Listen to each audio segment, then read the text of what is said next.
ਵਾਹਿਗੁਰੂ ਜੀ ਕਾ ਖਾਲਸਾ ਵਾਹਿਗੁਰੂ ਜੀ ਕੀ ਫਤਿਹ।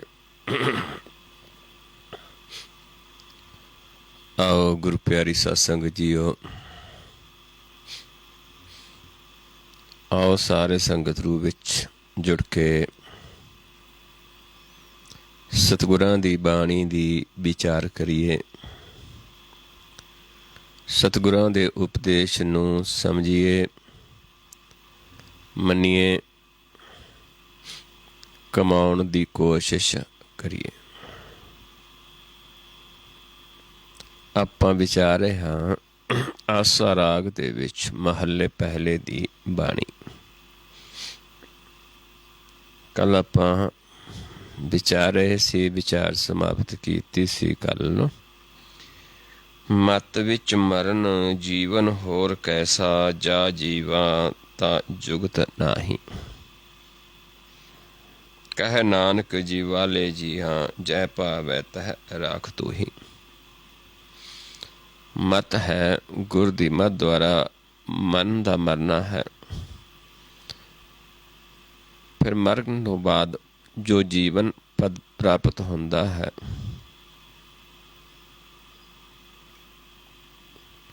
ਫਿਰ ਅਸਲੀ ਜੀਵਨ ਹੈ। ਜੇ ਉਹ ਮਰੇ ਹੀ ਨਹੀਂ ਹੈ, ਮਨ ਗੁਰ ਦੀ ਮਤ ਦੁਆਰਾ ਮਰਿਆ ਹੀ ਨਹੀਂ ਹੈ, ਤੇ ਫਿਰ ਉਸ ਕੋਲ ਜੁਗਤੀ ਵੀ ਨਹੀਂ ਹੈ। ਇਸ ਕਰਕੇ ਉਹ ਜੁਗਤੀ ਦਿੰਦਾ ਹੈ, ਜਾ ਜੀਵਾ ਤਾਂ ਜੁਗਤ ਨਾਹੀਂ।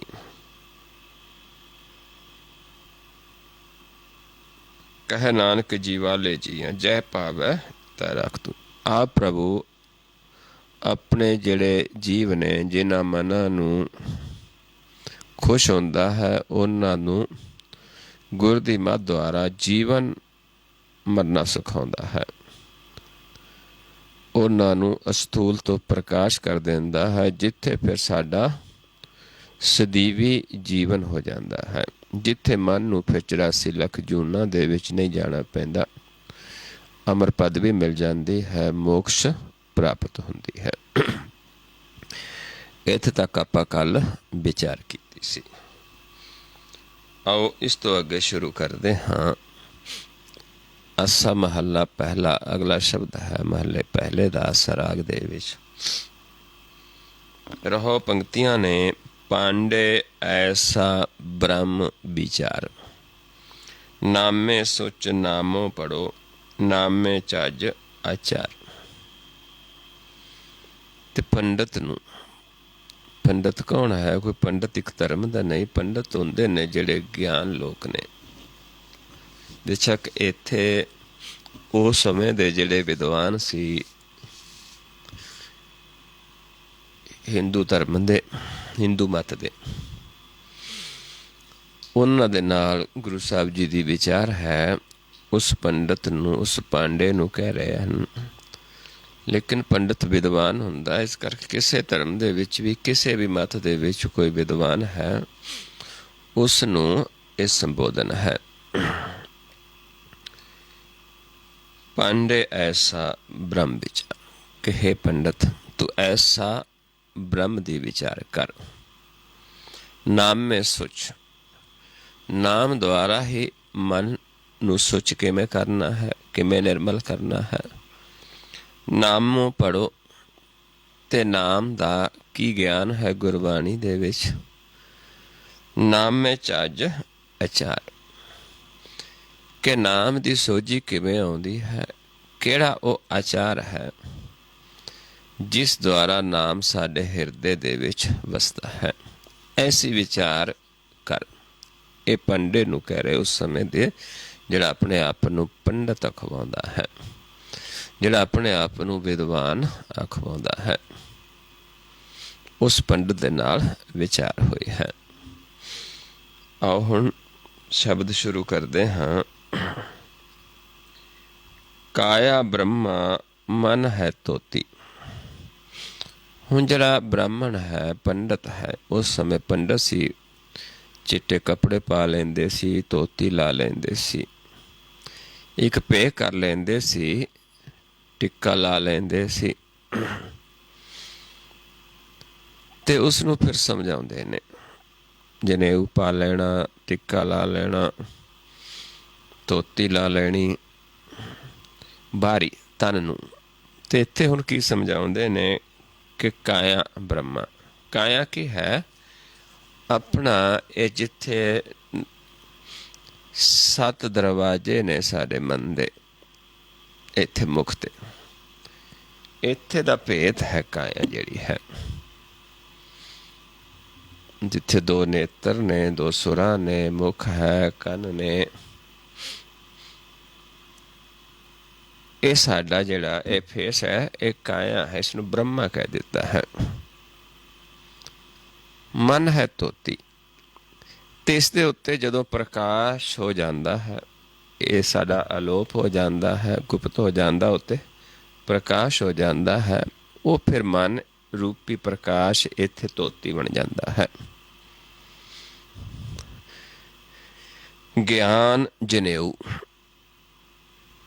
ਗਿਆਨ ਦਾ ਜਨੇਊ ਲੈਣਾ ਸੀ ਪਹਿਲਾਂ ਕਿ ਚੱਲਣਾ ਕਿਵੇਂ ਹੈ, ਧਿਆਨ ਚਲਾਉਣਾ ਕਿਵੇਂ ਹੈ, ਕਿਵੇਂ ਆਪਾਂ ਸਾਡੀ ਕਾਇਆ ਦੇ ਉੱਤੇ ਮਨ ਰੂਪੀ ਧੋਤੀ ਲੱਗਦੀ ਹੈ, ਉਸ ਦਾ ਗਿਆਨ ਸੀ ਜਿਹੜਾ ਉਹ ਜਨੇਊ ਹੈ।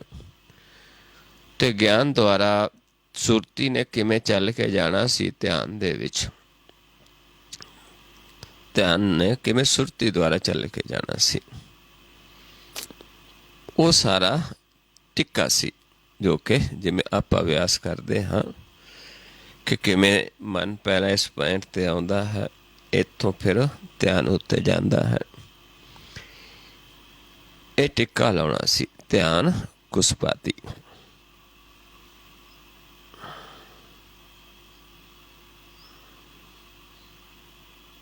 ਹਰ ਨਾਮਾ ਜਸ ਜਾਚੋ ਨਾਉ,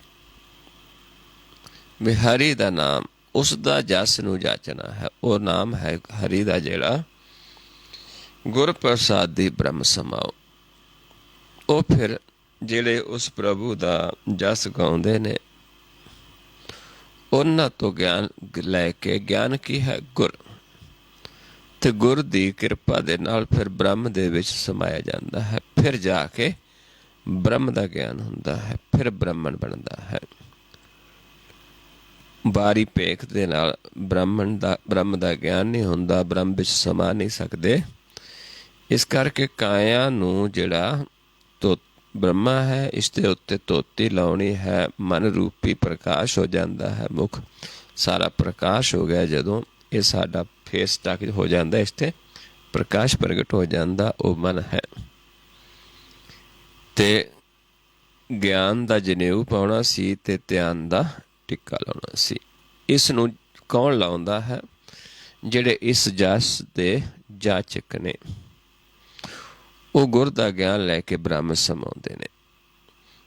ਹਰ ਨਾਮਾ ਜਸ ਜਾਚੋ, ਕਿ ਹਰੀ ਦੇ ਨਾਮ ਦੇ ਜਸ ਨੂੰ ਜੋ ਜਾਚਦਾ ਹੈ, ਉਸ ਦੇ ਨਾਮ ਨੂੰ ਲੈ ਕੇ ਫਿਰ ਗੁਰ ਦੀ ਕਿਰਪਾ ਦੇ ਨਾਲ ਗੁਰ ਦਾ ਗਿਆਨ ਲੈ ਕੇ ਬ੍ਰਹਮ ਸਮਾ ਜਾਂਦਾ ਹੈ। ਉਸ ਨੂੰ ਹਰੀ ਨਾਮ ਦੀ ਸੋਝੀ ਹੋ ਜਾਂਦੀ ਹੈ, ਗਿਆਨ ਹੋ ਜਾਂਦਾ ਹੈ। ਉਹ ਹਰੀ ਨਾਮ ਨੂੰ ਬੁੱਝ ਲੈਂਦਾ ਹੈ। ਤੇ ਅੱਗੇ ਸਮਝਾਉਂਦੇ ਨੇ, ਬਾਹਰ ਜਨੇਊ ਜਿਚਰ ਜੋਤ ਹੈ ਨਾਲ, ਵੀ ਜਿਹੜਾ ਤੂੰ ਜਨੇਊ ਬਾਹਰ ਪਾਇਆ ਹੈ, ਮੁੱਲ ਲੈ ਕੇ ਚੌਕੜ ਮੁੱਲਣ ਆਇਆ, ਬੈ ਚੌਕੇ ਪਾਇਆ, ਉਹ ਮੂਆ ਉਹ ਚੜ ਗਿਆ, ਬੇਤੱਗਾ ਗਿਆ। ਵੀ ਇਹ ਤਾਂ ਉਨੀ ਕੁ ਦੇਰ ਹੀ ਤੇਰੇ ਨਾਲ ਹੈ ਜਿੰਨੀ ਦੇਰ ਸਰੀਰ ਦੇ ਵਿੱਚ ਜੋਤ ਹੈ। ਜਿਸ ਦਿਨ ਸਰੀਰ 'ਚੋਂ ਜੋਤ ਨਿਕਲ ਗਈ, ਜਨੇਊ ਵੀ ਇੱਥੇ ਰਹਿ ਜਾਣਾ, ਕਿਉਂਕਿ ਸਰੀਰ ਨੂੰ ਪਾਇਆ ਹੈ, ਸਰੀਰ ਵੀ ਇੱਥੇ ਰਹਿ ਜਾਣਾ, ਜਨੇਊ ਵੀ ਇੱਥੇ ਰਹਿ ਜਾਣਾ ਹੈ। ਮਨ ਦੇ ਨਾਲ ਜਨੇਊ ਨੇ ਨਹੀਂ ਜਾਣਾ, ਕਿਉਂਕਿ ਜਨੇਊ ਕਿਹੜਾ ਪਾਉਣਾ ਸੀ? ਗਿਆਨ। ਗਿਆਨ ਕਿਹੜਾ? ਧਿਆਨ ਦਾ, ਕਿਉਂਕਿ ਅੱਗੇ ਧਿਆਨ ਹੀ ਰਹਿ ਜਾਂਦਾ ਹੈ। ਧਿਆਨ ਦਾ ਟਿੱਕਾ ਲਾ ਹੁੰਦਾ। ਜੇ ਅਸੀਂ ਸਿੱਖ ਲਿਆ ਧਿਆਨ 'ਚ ਕਿਵੇਂ ਚੱਲਣਾ ਗੁਰ ਦੇ ਗਿਆਨ ਦੁਆਰਾ, ਫਿਰ ਉਹ ਸਾਡਾ ਧਿਆਨ ਹੀ ਅੱਗੇ ਜਾਣਾ ਹੈ। ਇਸ ਕਰਕੇ ਜਿਹੜਾ ਬਾਹਰ ਅਸੀਂ ਪਾਇਆ ਹੈ ਜਨੇਊ, ਇਹ ਜਿੰਨਾ ਚਿਰ ਸਰੀਰ 'ਚ ਜੋਤ ਹੈ ਉਨੀ ਦੇਰ ਹੀ ਸਰੀਰ ਦੇ ਨਾਲ ਹੈ। ਜਦੋਂ ਜੋਤ ਨਿਕਲ ਗਈ, ਸਰੀਰ ਮੁਰਦਾ ਹੋ ਜਾਣਾ ਹੈ, ਸਰੀਰ ਨੂੰ ਸਾੜ ਦੇਣਾ ਹੈ, ਦੱਬ ਦੇਣਾ ਹੈ, ਜਨੇਊ ਵੀ ਇੱਥੇ ਹੀ ਰਹਿ ਜਾਣਾ ਹੈ। ਧੋਤੀ ਟਿੱਕਾ ਨਾਮ ਸੰਭਾਲ। ਇਸ ਕਰਕੇ ਤੂੰ ਨਾਮ ਨੂੰ ਸੰਭਾਲ, ਉਹੀ ਤੇਰੀ ਧੋਤੀ ਹੈ, ਉਹੀ ਤੇਰਾ ਟਿੱਕਾ ਹੈ। ਇੱਥੇ ਉੱਥੇ ਨਿਭੀ ਨਾਲ।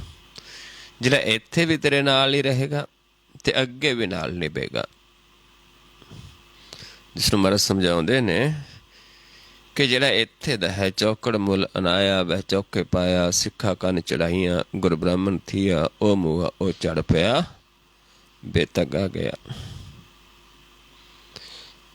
ਤੇ ਇਹ ਕਿਹੜਾ ਹੈ ਜਿਹਨੂੰ ਮਹਾਰਾਜ ਸਮਝਾਉਂਦੇ ਨੇ, ਦਇਆ ਕਪਾ ਸੰਤੋਖ ਸੂਤ ਜਤ ਗੰਢੀ ਸਤ ਵਟ, ਇਹ ਜਨੇਊ ਜੀ ਕਹੀ ਤਾਂ ਪਾਂਡੇ ਕਤ, ਨਾ ਹੈ ਟੁੱਟੈ ਨਾ ਮਲ ਲੱਗੈ, ਨਾ ਹੈ ਜਲੇ ਨਾ ਜਾਏ ਧਨ, ਸੁਮਾਨ ਸਨਾਨ ਕਾ ਜੋ ਗਲ ਚੱਲੈ ਪਾਏ।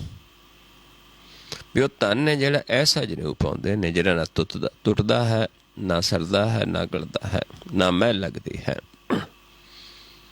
ਜਿਸ ਨੇ ਇੱਥੇ ਵੀ ਤੇ ਅੱਗੇ ਵੀ ਨਾਲ ਨਿਭਣਾ ਹੈ। ਬਿਨ ਨਾ ਆਵੈ ਹੋਰ ਕਰਮ ਨਾ ਪਾਲ। ਨਾਮ ਤੋਂ ਬਿਨਾਂ ਹੋਰ ਕੋਈ ਕਰਮ ਨਹੀਂ ਹੈ ਸਾਡਾ, ਕਿਉਂਕਿ ਨਾਮ ਤੋਂ ਬਿਨਾਂ ਕਿਸੇ ਨੇ ਸਾਡੇ ਨਾਲ ਨਹੀਂ ਜਾਣਾ। ਇਸ ਕਰਕੇ ਜੋ ਪੜ੍ਹਨਾ ਹੈ, ਜੋ ਵਿਚਾਰਨਾ ਹੈ, ਉਹ ਨਾਮ ਦੀ ਵਿਚਾਰ ਕਰਨੀ ਹੈ, ਕਿਉਂਕਿ ਵੇਦਾਂ ਦੇ ਵਿੱਚ ਨਾਮ ਦਾ ਬਾਰੇ ਲਿਖਿਆ ਹੈ, ਪਰ ਅਸੀਂ ਉਸ ਨੂੰ ਜਾਣਿਆ ਨਹੀਂ, ਉਸ ਦੇ ਬਾਰੇ ਸੁਣਿਆ ਨਹੀਂ, ਕਿਉਂਕਿ ਜੇ ਆਪ ਪੜ੍ਹਦੇ ਹਾਂ ਸਾਨੂੰ ਭੇਤ ਨਹੀਂ ਆਉਂਦਾ। ਜਿਨ੍ਹਾਂ ਨੇ ਨਾਮ ਨੂੰ ਬੁੱਝਿਆ ਹੈ ਉਹ ਸਾਨੂੰ ਸਮਝਾ ਸਕਦੇ ਨੇ। ਪੂਜਾ ਪ੍ਰੇਮ ਮਾਇਆ ਪਰਜਾਲ। ਪੂਜਾ ਕਿਹੜੀ ਹੈ? ਪ੍ਰੇਮ ਦੀ। ਪ੍ਰਭੂ ਦੇ ਨਾਲ ਪ੍ਰੇਮ ਕਰਨਾ ਹੀ ਉਸ ਦੀ ਪੂਜਾ ਹੈ। ਤੇ ਜਿਹੜਾ ਇਹ ਮਾਇਆ ਹੈ ਬਾਹਰ ਦਿਖਾਉਂਦੇ ਹਾਂ ਤਨ ਦਾ ਭੇਖ, ਇਹ ਸਾਰਾ ਮਾਇਆ ਦਾ ਰੂਪ ਹੈ। ਇਸ ਨੂੰ ਛੱਡ ਦੇਣਾ ਹੈ, ਸਿਰਫ ਪ੍ਰਭੂ ਨੂੰ ਪ੍ਰੇਮ ਕਰਨਾ ਹੈ। ਇੱਕੋ ਵੇਖੋ, ਇੱਕੋ ਵੇਖੋ ਅਵਰ ਨਾ ਪਾਲ। ਤੇ ਪ੍ਰੇਮ ਕਿਵੇਂ ਹੈ? ਇੱਕ ਪ੍ਰਭੂ ਦੇ ਦਰਸ਼ਨ ਕਰਨੇ ਨੇ, ਉਸ ਨੂੰ ਦੇਖਣਾ ਹੈ, ਉਸ ਨੂੰ ਦੇਖਦੇ ਦੇਖਦੇ ਦੇਖਣਾ ਹੀ ਦੇਖ, ਬਾਰ-ਬਾਰ ਨਜ਼ਰਾਂ ਨਾਲ ਦੇਖ ਦੇਖ ਕੇ ਹੀ ਪ੍ਰੇਮ ਪੈਂਦਾ ਹੈ। ਇਸ ਕਰਕੇ ਹੋਰ ਸਾਰਾ ਕੁਝ ਛੱਡ ਕੇ ਉਸ ਨੂੰ ਹੀ ਦੇਖਣਾ ਹੈ। ਚੀਨੈ ਤੱਥ ਗਗਨ 10 ਦੁਆਰ। 10ਵੇਂ ਦੁਆਰ 'ਚ ਜਾ ਕੇ ਜਦੋਂ ਗਿਆਨ ਲੈਣਾ ਹੈ ਗੁਰ ਦਾ, ਤੇ ਉੱਥੇ ਸਾਨੂੰ ਇਹ ਤੱਤ ਪ੍ਰਾਪਤ ਹੋ ਜਾਂਦਾ ਹੈ ਗਗਨ ਦੇ ਵਿੱਚ, ਸੁਨ ਮੰਡਲ ਦੇ ਵਿੱਚ। ਬਾਹਰ ਇੱਧਰ ਆਪਾਂ ਬਾਹਰ ਚਲੇ ਜਾਂਦੇ ਹਾਂ, ਜਦੋਂ ਗੁਰ ਦੇ ਗਿਆਨ ਦੁਆਰਾ ਅੰਦਰ ਜਾਂਦੇ ਹਾਂ, ਗਗਨ ਵਿੱਚ ਚਲੇ ਜਾਂਦੇ ਹਾਂ। 10ਵੇਂ ਦੁਆਰ ਦੁਆਰਾ ਗਗਨ ਮੰਡਲ ਹੈ, ਸੁਨ ਮੰਡਲ, ਜਿਸ ਨੂੰ ਉਨਮਨ ਕਹਿ ਦਿੱਤਾ ਹੈ। ਉੱਥੇ ਸਾਨੂੰ ਹਰ ਤੱਤ, ਨਾਮ ਤੱਤ ਦਾ ਗਿਆਨ ਹੁੰਦਾ ਹੈ। ਹਰ ਮੁਖ ਪਾਠ ਪੜ੍ਹੈ ਵਿਚਾਰ। ਫਿਰ ਜਦੋਂ ਇਹ ਸਾਰਾ ਪ੍ਰਾਪਤ ਹੋ ਜਾਂਦਾ ਹੈ, ਫਿਰ ਮੁਖ ਤੇ ਹਰੀ ਵਸ ਜਾਂਦਾ ਹੈ, ਪ੍ਰਗਟ ਹੋ ਜਾਂਦਾ ਹੈ।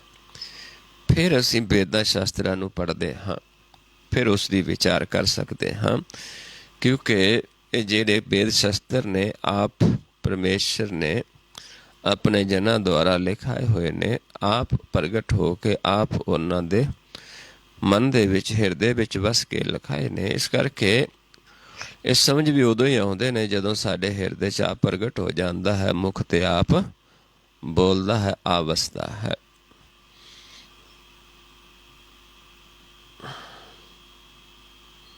ਭੋਜਨ ਪਾਓ ਪਰਮ ਪਾਓ ਭਾਗੈ। ਤੇ ਭੋਜਨ ਕੀ ਬਣਾ ਲੈਣਾ ਹੈ? ਪ੍ਰਭੂ ਦਾ ਪਿਆਰ, ਜਿਹਦੇ ਨਾਲ ਫਿਰ ਕੀ ਹੁੰਦਾ ਹੈ? ਅੰਦਰੋਂ ਭਰਮ ਤੇ ਡਰ ਦੂਰ ਹੋ ਜਾਂਦਾ ਹੈ।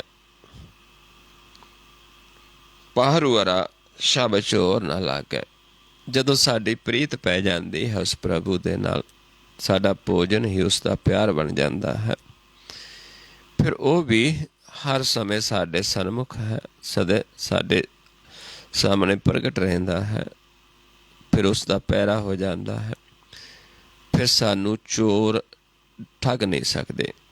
ਜਿਹੜੇ ਇਹ ਪੰਜ ਚੋਰ ਨੇ, ਇਹ ਫਿਰ ਸਾਡੇ ਮਨ ਨੂੰ ਦੇ ਨੇੜੇ ਨਹੀਂ ਆ ਸਕਦੇ, ਕਿਉਂਕਿ ਉਸ ਪ੍ਰਭੂ ਦੇ ਜਦੋਂ ਅਸੀਂ ਸਨਮੁਖ ਹੋ ਜਾਂਦੇ ਹਾਂ, ਉਸ ਪ੍ਰਭੂ ਦੇ ਆਸਰਾ ਤੱਕਦੇ ਹਾਂ, ਫਿਰ ਉਹ ਵੀ ਪੈਰੇ ਤੇ ਹੋ ਜਾਂਦਾ ਹੈ।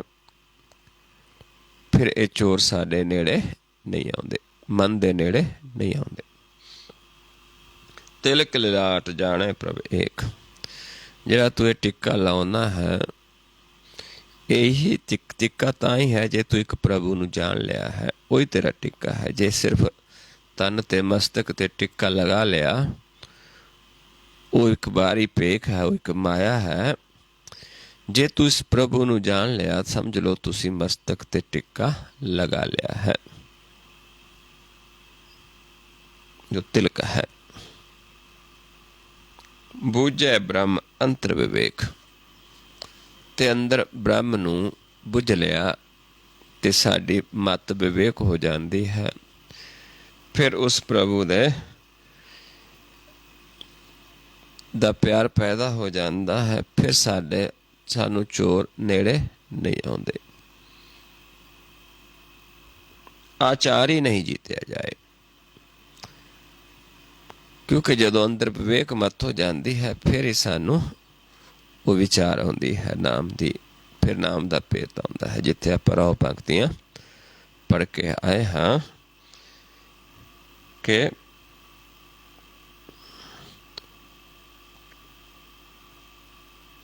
ਪਾਂਡੇ ਐਸਾ ਬ੍ਰਹਮ ਵਿਚਾਰ, ਨਾਮੇ ਸੋਚ ਨਾਮੋ ਪੜੋ, ਨਾਮੇ ਚੱਜ ਅੱਛਾ। ਫਿਰ ਹੀ ਆਪਾਂ ਨਾਮ ਦਾ ਭੇਤ ਆਉਂਦਾ ਹੈ। ਫਿਰ ਹੀ ਉਸ ਦੇ ਬਾਰੇ ਪੜ੍ਹ ਸਕਦੇ ਹਾਂ, ਫਿਰ ਹੀ ਉਹ ਵਿਚਾਰ ਕਰ ਸਕਦੇ ਹਾਂ। ਜਦੋਂ ਫਿਰ ਅਸੀਂ ਉਸ ਪ੍ਰਭੂ ਨੂੰ ਜਾਣ ਲੈਂਦੇ ਹਾਂ, ਫਿਰ ਅੰਦਰ ਵਿਵੇਕ ਮਤ ਹੁੰਦੀ ਹੈ। ਆਚਾਰ ਹੀ ਨਹੀਂ ਜੀਤਿਆ ਜਾਏ।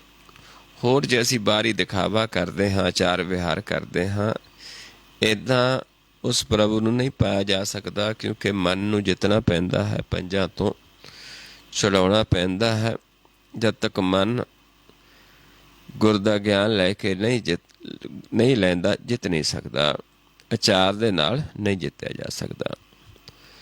ਤੇ ਜਿਹੜਾ ਜੀਵ ਆਪ ਹਾਰਦਾ ਹੈ, ਉਹ ਦੂਜਿਆਂ ਨੂੰ ਵੀ ਨਹੀਂ ਜਿੱਤਾ ਸਕਦਾ। ਜਿਨ੍ਹਾਂ ਨੇ ਗੁਰ ਨੂੰ ਕਮਾ ਕੇ ਜਿਨ੍ਹਾਂ ਦਾ ਮਨ ਜਿੱਤਿਆ ਹੈ, ਉਹ ਸਾਰੇ ਸੰਸਾਰ ਨੂੰ ਵੀ ਜਿੱਤਾ ਦਿੰਦੇ ਨੇ। ਗੁਰ ਕੈ ਸ਼ਬਦ ਮਨ ਜੀਤਿਆ, ਜਗ ਤਿਨੈ ਜਿਤਾਨਾ। ਜਿਨ੍ਹਾਂ ਨੇ ਆਪ ਗੁਰੂ ਦੇ ਸ਼ਬਦ ਨਾਲ ਮਨ ਨੂੰ ਜਿੱਤ ਲਿਆ ਹੈ, ਉਹ ਦੂਜਿਆਂ ਨੂੰ ਵੀ ਜਿਤਾਉਂਦੇ ਨੇ, ਪਰ ਆਚਾਰੀ ਨਹੀਂ। ਉਹ ਫਿਰ ਜੁਗਤੀ ਦੱਸਦੇ ਨੇ, ਗਿਆਨ ਦਿੰਦੇ ਨੇ, ਕਿਵੇਂ ਆਪਾਂ ਇਹਨਾਂ ਪੰਜਾਂ ਨੂੰ ਦੇ ਨਾਲ ਲੜਨਾ ਹੈ, ਕਿਵੇਂ ਉਸ ਪ੍ਰਭੂ ਦਾ ਆਸਰਾ ਲੈ ਕੇ ਇਹਨਾਂ ਨੂੰ ਆਪਣੇ ਵਸ ਵਿੱਚ ਕਰਨਾ ਹੈ। ਜਿਸ ਵਿੱਚ ਪੰਚਮ ਪਾਏ ਸਮਝਾਉਂਦੇ ਨੇ, ਪੰਚੇ ਬੱਧੇ ਮਹਾਬਲੀ ਕਰ ਸੱਚਾ ਟੋਆ। ਪਾਠ ਪੜ੍ਹੈ ਨਹੀਂ ਕੀਮਤ ਪਾਏ। ਪਾਠ ਪੜ੍ਹਨ ਦੇ ਨਾਲ ਵੀ ਅਸੀਂ ਨਹੀਂ ਪਾ ਸਕਦੇ, ਕਿਉਂਕਿ ਉਹ ਕਿਸੇ ਕੀਮਤ 'ਤੇ ਨਹੀਂ ਮਿਲਦਾ। ਪਾਠ ਪੜ੍ਹਨ ਦੇ ਨਾਲ ਨਹੀਂ ਮਿਲਦਾ, ਉਹ ਮਿਲਦਾ ਹੈ ਗੁਰ ਦੇ ਗਿਆਨ ਦੁਆਰਾ। ਅਸ਼ਟ ਦਸੀਂ ਚੌ ਭੇਦ ਨਾ ਪਾਇਆ। ਚਾਹੇ ਅਸੀਂ ਜਿੰਨੇ ਮਰਜ਼ੀ ਪਾਠ ਕਰ ਲਈਏ, ਚਾਹੇ 18 ਜਿਹੜੇ ਪੁਰਾਣਾ ਨੇ, 4 ਵੇਦ ਨੇ, ਕਿਸੇ ਨੂੰ ਆਪਾਂ ਪੜ੍ਹ ਲਈਏ, ਕਿਉਂਕਿ ਆਪਾਂ ਨੂੰ ਭੇਦ ਨਹੀਂ ਆਉਂਦਾ। ਬੇਸ਼ੱਕ ਵੇਦਾਂ ਸ਼ਾਸਤਰਾਂ 'ਚ ਲਿਖਿਆ ਹੈ, ਸਤਿਗੁਰਾਂ ਦੀ ਬਾਣੀ ਦੇ ਵਿੱਚ ਤਾਂ, ਗੁਰੂ ਗ੍ਰੰਥ ਸਾਹਿਬ ਜੀ ਦੇ ਵਿੱਚ ਤਾਂ ਬਹੁਤ ਹੀ ਸਰਲ ਤਰੀਕੇ ਨਾਲ ਸਮਝਾਇਆ ਹੈ, ਪਰ ਉਸ ਵਿੱਚ ਵੀ ਅਸੀਂ ਨਹੀਂ ਸਮਝ ਸਕੇ, ਕਿਉਂਕਿ ਜਦ ਤੱਕ ਅਸੀਂ ਨਾਮ ਦਾ ਭੇਤ ਨਹੀਂ ਲੈਂਦੇ, ਗੁਰ ਦੀ ਵਿਚਾਰ, ਗੁਰ ਦਾ ਗਿਆਨ ਨਹੀਂ ਲੈਂਦੇ। ਇਸ ਕਰਕੇ ਸਮਝਾਉਂਦੇ ਨੇ ਕਿ ਅਸ਼ਟ ਦਸੀਂ ਚੌ ਭੇਦ ਨਾ ਪਾਇਆ। 18 ਪੁਰਾਣਾ, 4 ਵੇਦਾਂ ਨੂੰ ਪੜ੍ਹ ਕੇ ਵੀ ਭੇਦ ਨਹੀਂ ਆਉਂਦਾ। ਨਾਨਕ ਸਤਿਗੁਰ ਬ੍ਰਹਮ ਦਿਖਾਇਆ। ਤੇ ਸਤਿਗੁਰ ਸਮਝਾਉਂਦੇ ਨੇ ਕਿ ਸਤਿਗੁਰ ਹੀ ਹੈ ਜੋ ਸਾਨੂੰ ਬ੍ਰਹਮ ਨੂੰ ਦਿਖਾ ਸਕਦਾ ਹੈ। ਸਤਿਗੁਰ ਕੀ ਹੈ? ਸੱਚਾ ਗਿਆਨ, ਸੱਚਾ ਗੁਰ, ਸੱਚਾ ਉਪਦੇਸ਼, ਸੱਚੀ ਸਿੱਖ, ਸੱਚੀ ਬਾਣੀ, ਸੱਚੀ ਸਾਖੀ। ਬਹੁਤ ਸਾਰੇ ਨਾਮ ਨੇ ਗੁਰਬਾਣੀ ਦੇ ਵਿੱਚ। ਉਹੀ ਸਾਨੂੰ ਬ੍ਰਹਮ ਨੂੰ ਦਿਖਾ ਸਕਦਾ ਹੈ, ਹੋਰ ਕਿਸੇ ਤਰੀਕੇ ਦੇ ਨਾਲ ਨਹੀਂ। ਇਸ ਕਰਕੇ ਉਹੀ ਵਿਚਾਰ ਕਰਨੀ ਹੈ ਨਾਮ ਦੀ। ਨਾਮ ਨੂੰ ਕਿਵੇਂ ਧਿਆਉਣਾ ਹੈ, ਉਹ ਆਪਾਂ ਆਚਾਰ ਸਿੱਖਣਾ ਹੈ, ਉਹ ਚੱਜ ਸਿੱਖਣਾ ਹੈ, ਤੇ ਫਿਰ ਨਾਮ ਨੂੰ ਪੜ੍ਹ ਕੇ ਬੁੱਝਣਾ ਹੈ। ਗੁਰਬਾਣੀ ਨੂੰ ਪੜ੍ਹ ਕੇ ਨਾਮ ਨੂੰ ਬੁੱਝਣਾ ਹੈ।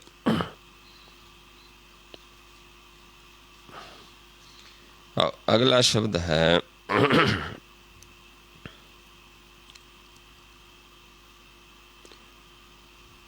ਆਸਾ ਮਹੱਲਾ ਪਹਿਲਾ।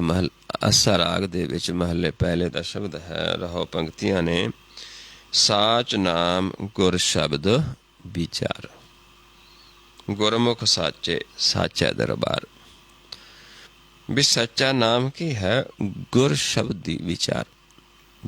ਜਦੋਂ ਅਸੀਂ ਗੁਰ ਦਾ ਗਿਆਨ ਲੈਂਦੇ ਹਾਂ, ਗੁਰ ਸ਼ਬਦ ਨੂੰ ਮਨ ਵਿੱਚ ਵਸਾ ਲੈਂਦੇ ਹਾਂ, ਉੱਥੋਂ ਸਾਨੂੰ ਸੱਚੇ ਨਾਮ ਦਾ ਭੇਤ ਆਉਣਾ ਸ਼ੁਰੂ ਹੁੰਦਾ ਹੈ। ਪਰ ਇਹ ਕੌਣ ਦਿੰਦਾ ਹੈ ਗਿਆਨ? ਸੱਚੇ ਸ਼ਬਦ ਦੀ ਵਿਚਾਰ, ਗੁਰ ਸ਼ਬਦ ਦੀ ਵਿਚਾਰ।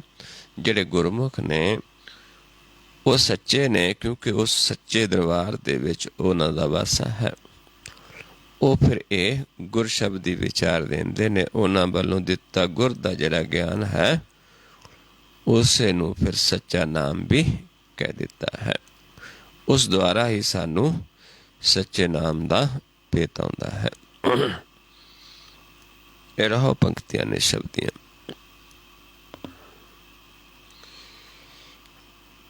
ਆਓ ਸ਼ਬਦ ਸ਼ੁਰੂ ਕਰਦੇ ਹਾਂ। ਸੇਵਕ ਦਾਸ ਭਗਤ ਜਨ ਸੋਈ। ਵੀ ਪ੍ਰਭੂ ਦਾ ਸੇਵਕ, ਪ੍ਰਭੂ ਦਾ ਦਾਸ, ਭਗਤ ਉਹੀ ਹੈ। ਕੌਣ ਹੈ ਉਹ? ਠਾਕੁਰ ਕਾ ਦਾਸ ਗੁਰਮੁਖ ਹੋਈ।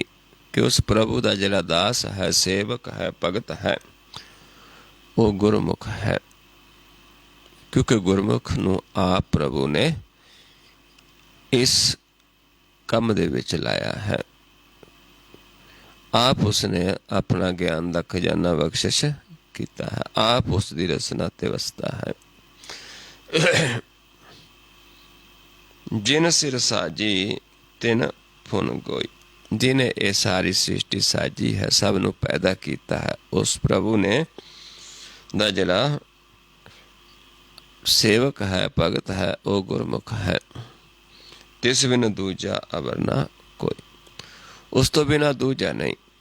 ਆਪ ਪ੍ਰਭੂ ਨੇ ਜਿਨ੍ਹਾਂ ਨੂੰ ਲਾਉਂਦਾ ਹੈ, ਜਿਹਨੇ ਸ੍ਰਿਸ਼ਟੀ ਸਾਜੀ ਹੈ, ਫਿਰ ਜਿਸ ਨੂੰ ਆਪਣੀ ਸੇਵਾ ਦੇ ਵਿੱਚ ਲਾਉਂਦਾ ਹੈ, ਭਗਤੀ ਦੇ ਵਿੱਚ ਲਾਉਂਦਾ ਹੈ, ਗੁਰਮੁਖ ਨੇ, ਉਹ ਫਿਰ ਉਸ ਪ੍ਰਭੂ ਦੇ ਸੇਵਕ ਨੇ, ਦਾਸ ਨੇ। ਉਹ ਸਾਨੂੰ ਇਹ ਗਿਆਨ ਦਿੰਦੇ ਨੇ। ਉਹਨਾਂ ਵੱਲੋਂ ਕੀਤਾ ਗੁਰ ਸ਼ਬਦ ਦੀ ਵਿਚਾਰ ਸੱਚ ਨਾਮ ਹੈ।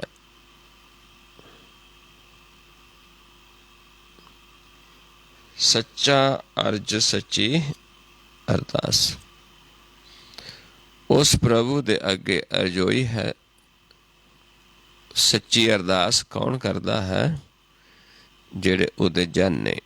ਜਿੱਥੇ ਫਿਰ ਉਹ ਅਰਦਾਸ ਬਿਰਥੀ ਨਹੀਂ ਜਾਂਦੀ, ਕਿਉਂਕਿ ਆਪ ਪ੍ਰਭੂ ਨੇ ਉਹਨਾਂ ਨੂੰ ਖਜ਼ਾਨਾ ਦਿੱਤਾ ਹੈ। ਪਰ ਅਰਦਾਸ ਕਿਸ ਵਾਸਤੇ ਕਰਦੇ ਹਾਂ? ਕੋਈ ਸੰਸਾਰੀ ਵਸਤਾਂ ਵਾਸਤੇ ਨਹੀਂ, ਉਸ ਪ੍ਰਭੂ ਦੇ ਮਿਲਾਪ ਦੇ ਵਾਸਤੇ, ਉਸ ਪ੍ਰਭੂ ਤੋਂ ਨਾਮ ਦੀ ਦਾਤ ਦੇ ਵਾਸਤੇ। ਜਿਸ ਨੂੰ ਮਹਾਰਾਜ ਸਮਝਾਉਂਦੇ ਨੇ, ਬਿਰਥੀ ਕਦੇ ਨਾ ਹੋਵਈ ਜਨ ਕੀ ਅਰਦਾਸ, ਨਾਨਕ ਜੋਰ ਗੋਬਿੰਦ ਕਾ ਪੂਰਨ ਗੁਣਤਾਸ। ਸੱਚਾ ਅਰਜ ਸੱਚੀ ਅਰਦਾਸ, ਮਹਿਲੀ ਖਸਮ ਸੁਣੈ ਸ਼ਾਬਾਸ਼।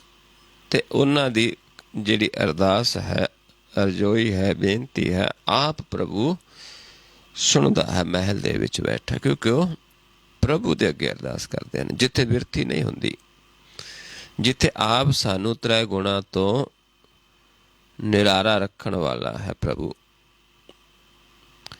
ਸਾਡੇ ਤਿੰਨੇ ਤਾਪਾਂ ਨੂੰ ਨਿਵਾਰਨ ਵਾਲਾ ਹੈ, ਜਿਸ ਨੂੰ ਆਪਾਂ ਪੜ੍ਹਦੇ ਵੀ ਹਾਂ।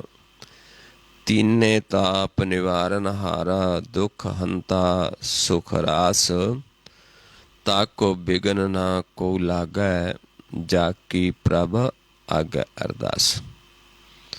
ਜਿਨ੍ਹਾਂ ਦੀ ਅਰਦਾਸ ਪ੍ਰਭੂ ਦੇ ਅੱਗੇ ਹੈ, ਉਹ ਕੌਣ ਨੇ? ਉਹ ਸਰਮੁਖ ਨੇ।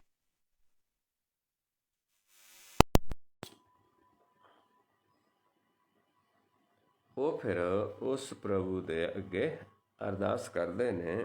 ਆਪ ਪ੍ਰਭੂ ਸੁਣਦਾ ਹੈ। ਸੱਚੇ ਤਖਤ ਬੁਲਾਵੇ ਸੋਈ। ਉਹ ਸੱਚੇ ਤਖਤ ਤੇ ਫਿਰ ਜੀਵਾਂ ਨੂੰ ਬੁਲਾਉਂਦਾ ਹੈ ਗੁਰ ਦੇ ਗਿਆਨ ਦੁਆਰਾ, ਜਿੱਥੇ ਆਪ ਪ੍ਰਭੂ ਵਸਦਾ ਹੈ। ਦੇ ਵਡਿਆਈ ਕਰੇ ਸੋ ਹੋਈ।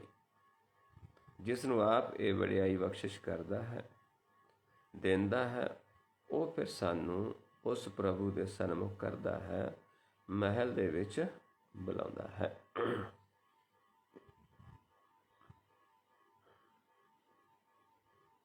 ਸੱਚੇ ਤਖਤ ਬੁਲਾਵੇ ਸੋਏ, ਤੇ ਵਡਿਆਈ ਕਰੇ ਸੋ ਹੋਏ। ਤੇਰਾ ਤਾਨ ਤੂੰ ਹੈ ਦੀਵਾਨ। ਉੱਥੇ ਫਿਰ ਆਪਣੇ ਆਪ ਨੂੰ ਨਹੀਂ ਕੁਛ ਜਨਾਉਂਦਾ ਜੀਵ। ਜਿਹਨੂੰ ਆਪ ਪ੍ਰਭੂ ਆਪਣੀ ਭਗਤੀ ਚ ਲਾਉਂਦਾ ਹੈ, ਸੇਵਾ ਦੇ ਵਿੱਚ ਲਾਉਂਦਾ ਹੈ, ਉਹ ਜਨ ਇਹ ਨਹੀਂ ਕਿ ਆਪਣੇ ਆਪ ਨੂੰ ਕੁਛ ਜਨਾਉਂਦਾ ਹੈ ਉਸ ਪ੍ਰਭੂ ਤੇ, ਕਿ ਤੇਰਾ ਹੀ ਤਾਨ ਹੈ, ਤੂੰ ਆਪ ਹੀ ਦੀਵਾਨ ਹੈ, ਤੂੰ ਆਪ ਹੀ ਕਰਨ ਵਾਲਾ ਹੈ ਸਾਰਾ ਕੁਛ। ਗੁਰ ਕਾ ਸ਼ਬਦ ਸੱਚ ਨਿਸ਼ਾਨ। ਤੇ ਤੂੰ ਆਪ ਹੀ ਇਹ ਖਜ਼ਾਨਾ ਦਿੱਤਾ ਹੈ ਜੋ ਸੱਚਾ ਸ਼ਬਦ ਹੈ, ਜੋ ਸੱਚਾ ਪ੍ਰਵਾਨਾ ਹੈ, ਜੋ ਉਹ ਸੱਚਾ ਸ਼ਬਦ ਉਸ ਪ੍ਰਭੂ ਦੀ ਦਰਗਾਹ ਦੇ ਵਿੱਚ ਪ੍ਰਵਾਨ ਹੁੰਦਾ ਹੈ, ਉਹ ਤੇਰਾ ਆਪਣਾ ਹੀ ਹੈ। ਤੂੰ ਹੀ ਉਹ ਆਪਣੇ ਜਨਾਂ ਦੁਆਰਾ ਇਹ ਗਿਆਨ ਕਰਵਾਉਂਦਾ ਹੈ, ਤੇਰੇ ਆਸਰੇ ਨਾਲ ਹੀ ਹੈ। ਆਪਣੇ ਆਪ ਜੀਵ ਕੁਛ ਨਹੀਂ ਕਰ ਸਕਦਾ। ਮੰਨੇ ਹੁਕਮ ਸੋ ਪ੍ਰਗਟ ਜਾਏ। ਜੋ ਜੀਵ ਉਸ ਗਿਆਨ ਨੂੰ ਮੰਨ ਲੈਂਦਾ ਹੈ ਸੁਣ ਕੇ, ਜੋ ਗੁਰ ਦਾ ਗਿਆਨ ਹੈ, ਜੋ ਆਪ ਪ੍ਰਭੂ ਆਪਣੇ ਜਨਾਂ ਦੁਆਰਾ ਆਪ ਦਿੰਦਾ ਹੈ, ਜੋ ਜੀਵ ਸੁਣ ਕੇ ਮੰਨ ਲੈਂਦਾ ਹੈ, ਉਹ ਪ੍ਰਗਟ ਹੋ ਜਾਂਦਾ ਹੈ। ਉਸ ਦੀ ਜੋਤ ਪ੍ਰਗਟ ਹੋ ਜਾਂਦੀ ਹੈ, ਉਸ ਦਾ ਵਾਸਾ ਦਰਗਾਹ ਦੇ ਵਿੱਚ ਹੋ ਜਾਂਦਾ ਹੈ, ਮਹਿਲ ਦੇ ਵਿੱਚ ਹੋ ਜਾਂਦਾ ਹੈ। ਸੱਚ ਨਿਸ਼ਾਨ ਹੈ ਠਾਕ ਨਾ ਪਾਏ। ਕਿਉਂਕਿ ਜੋ ਸੱਚਾ ਸ਼ਬਦ ਹੈ, ਜਦੋਂ ਉਹ ਆਪਾਂ ਲੈ ਲੈਂਦੇ ਹਾਂ, ਉਸ ਨੂੰ ਸੁਣ ਕੇ ਮੰਨ ਲੈਂਦੇ ਹਾਂ, ਫਿਰ ਸਾਨੂੰ ਘਰ ਵਿੱਚ ਜਾਣ ਦੇ ਵਿੱਚ ਕੋਈ ਰੋਕਦਾ ਨਹੀਂ ਹੈ, ਕੋਈ ਰੁਕਾਵਟ ਨਹੀਂ ਪੈਂਦੀ।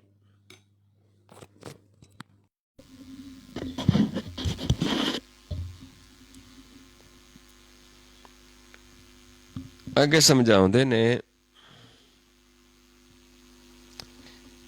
ਪੰਡਤ ਪੜ੍ਹੈ ਵਖਾਣੈ ਵੇਦ। ਜਿਹੜੇ ਪੰਡਤ ਲੋਕ, ਜਿਹੜੇ ਬਾਹਰੀ ਪੰਡਤ ਨੇ, ਜਿਨ੍ਹਾਂ ਨੂੰ ਅਗਿਆਨਤਾ ਹੈ ਨਹੀਂ, ਜਿਹੜੇ ਭੇਖ ਦੇ ਪੰਡਤ ਨੇ, ਉਹਨਾਂ ਦੀ ਗੱਲ ਕਰਦੇ ਨੇ ਕਿ ਉਹ ਵੇਦਾਂ ਨੂੰ ਤਾਂ ਪੜ੍ਹਦੇ ਨੇ, ਉਹਨਾਂ ਦਾ ਵਿਖਿਆਨ ਵੀ ਕਰਦੇ ਨੇ, ਅੰਤਰ ਵਸਤ ਨਾ ਜਾਣੈ ਭੇਦ। ਪਰ ਜਿਹੜੀ ਵਸਤ ਸਾਡੇ ਅੰਦਰ ਹੈ, ਨਾਮ ਦਾ ਖਜ਼ਾਨਾ ਹੈ, ਉਸ ਦਾ ਭੇਦ ਨਹੀਂ ਜਾਣਦੇ। ਸਿਰਫ ਪੜ੍ਹਨ ਤੱਕ ਹੀ ਉਹ ਸੀਮਤ ਨੇ। ਜੋ ਅੰਦਰ ਵਸਤ ਹੈ, ਨੌ ਨਿਧ ਅੰਮ੍ਰਿਤ ਪ੍ਰਭ ਕਾ ਨਾਮ ਦੇਹੀ ਮੈਂ ਇਸਕਾ ਵਿਸਰਾਮ, ਉਸ ਦਾ ਉਹਨਾਂ ਨੂੰ ਭੇਦ ਨਹੀਂ ਹੈ। ਗੁਰ ਬਿਨ ਸੋਝੀ ਬੂਝ ਨਾ ਹੋਏ।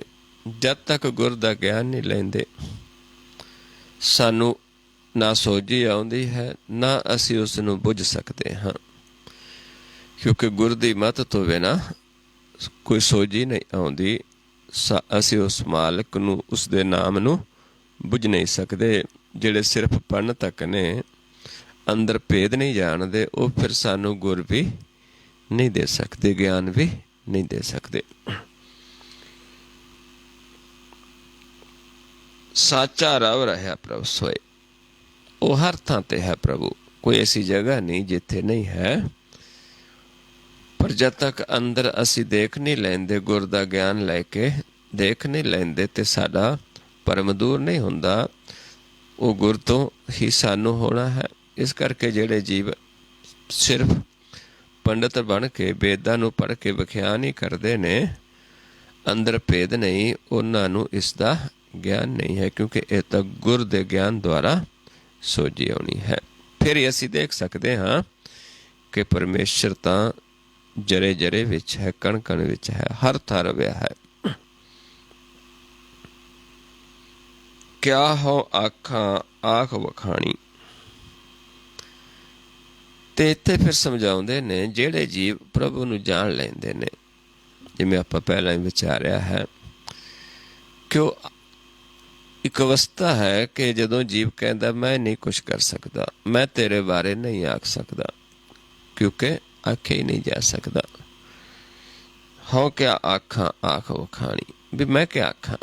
क्या आख के बखावां, तू आपे जाने सर्बे डाणी।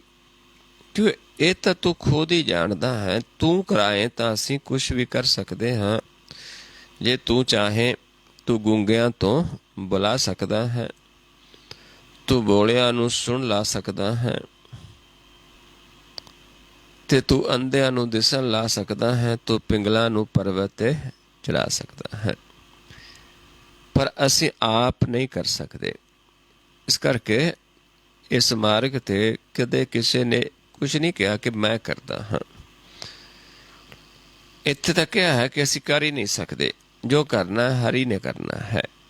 ਕਬੀਰ ਨਾ ਹਮ ਕੀਆ ਨਾ ਕरेंगे ਨਾ ਕਰ ਸਕੇ ਸਰੀਰ, ਜੋ ਕੀਆ ਸੋ ਹਰ ਕੀਆ। ਪਇਓ ਕਬੀਰ। ਬੇਸ਼ੱਕ ਜੀਵ ਕਹਿੰਦੇ ਨੇ ਕਿ ਇਸਨੇ ਕਰਿਆ, ਪਰ ਅਸੀਂ ਨਹੀਂ ਕਰ ਸਕਦੇ, ਕਿਉਂਕਿ ਜਦ ਤੱਕ ਅਸੀਂ ਕਹਿੰਦੇ ਅਸੀਂ ਕਰਦੇ ਹਾਂ ਉਨੀ ਦੇਰ ਪ੍ਰਭੂ ਨੂੰ ਨਹੀਂ ਪਾਉਂਦੇ।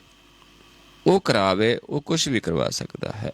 ਉਸ ਨੂੰ ਹੁਕਮ ਵੀ ਨਹੀਂ ਕਰ ਸਕਦੇ, ਬੇਨਤੀ ਹੀ ਕਰ ਸਕਦੇ ਹਾਂ। ਨਾਨਕ ਹੁਕਮ ਨਾ ਚੱਲੇ, ਨਾਲ ਖਸਮ ਚੱਲੇ ਅਰਦਾਸ। ਇਸ ਕਰਕੇ ਉਹ ਆਪ ਹੀ ਜਾਣਦਾ ਹੈ, ਪਰ ਅਸੀਂ ਉਸਦੇ ਸਨਮੁਖ ਹੋ ਜਾਂਦੇ ਹਾਂ ਤੇ ਫਿਰ ਉਹ ਆਪ ਆਪਣੇ ਜਨਾਂ ਦੁਆਰਾ ਆਪਣਾ ਗਿਆਨ ਆਪ ਕਰਵਾਉਂਦਾ ਹੈ। ਨਾਨਕ ਏਕੋ ਦਰ ਦੀਵਾਨ। ਸਾਨੂੰ ਤਾਂ ਇੱਕ ਦਰ ਦਾ ਭੇਤ ਹੈ, ਜਿਹੜਾ ਮਾਲਿਕ ਦਾ ਦਰ ਹੈ। ਕਿਉਂਕਿ ਜਿਹੜੇ ਜਨ ਨੇ ਉਸ ਦੇ ਦਰ ਤੱਕ ਲੈ ਕੇ ਜਾਂਦੇ ਨੇ ਤੇ ਅੱਗੇ ਸਾਨੂੰ ਭੇਤ ਦਿੰਦੇ ਨੇ ਕਿਵੇਂ ਅੱਗੇ ਜਾਣਾ ਹੈ। ਉਹ ਵੀ ਜਦੋਂ ਪ੍ਰਭੂ ਦਾ ਹੁਕਮ ਹੁੰਦਾ ਹੈ, ਉਸ ਦੇ ਅੱਗੇ ਬੇਨਤੀ ਕਰਨ ਤੋਂ ਬਾਅਦ ਹੀ ਉਸ ਪ੍ਰਭੂ ਦੇ ਸਨਮੁਖ ਕਰਦੇ ਹਾਂ। ਤੇ ਜਿਹੜੇ ਗੁਰਮੁਖ ਨੇ ਉਸ ਪ੍ਰਭੂ ਦੇ ਦਰ ਤੇ ਵਸਦੇ ਨੇ, ਉਹ ਫਿਰ ਦੂਜਿਆਂ ਨੂੰ ਉੱਥੇ ਲੈ ਕੇ ਜਾਂਦੇ ਨੇ। ਅੰਦਰ ਉਹ ਜਾਣਾ ਆਉਣਾ ਹੈ ਗੁਰਮੁਖਾਂ ਦਾ। ਇਸ ਕਰਕੇ ਸਮਝਾਉਂਦੇ ਨੇ, ਨਾਨਕ ਏਕੋ ਦਰ ਦੀਵਾਨ, ਗੁਰਮੁਖ ਸਾਚ ਤਾਹਾਂ ਗੁਦਰਾਨ। ਜਿਹੜੇ ਗੁਰਮੁਖ ਨੇ ਉੱਥੇ ਵਸਦੇ ਨੇ, ਉੱਥੇ ਉਹਨਾਂ ਦਾ ਠਹਿਰਾ ਹੈ। ਉੱਥੇ ਫਿਰ ਸਾਨੂੰ ਲੈ ਕੇ ਜਾਂਦੇ ਨੇ ਗੁਰ ਦੇ ਗਿਆਨ ਦੁਆਰਾ। ਪਰ ਕਦੋਂ? ਜਦੋਂ ਆਪ ਪ੍ਰਭੂ ਦਾ ਹੁਕਮ ਹੁੰਦਾ ਹੈ, ਜਦੋਂ ਆਪ ਆਪਣੇ ਜਨਾਂ ਨੂੰ ਆਪਣੀ ਸੇਵਾ ਚ ਲਾਉਂਦਾ ਹੈ, ਫਿਰ ਉਹ ਜਨ ਸਾਨੂੰ ਉਹ ਗਿਆਨ ਦੇ ਕੇ ਉੱਥੇ ਲੈ ਕੇ ਜਾਂਦੇ ਨੇ ਜਿੱਥੇ ਪ੍ਰਭੂ ਦਾ ਵਾਸਾ ਹੈ।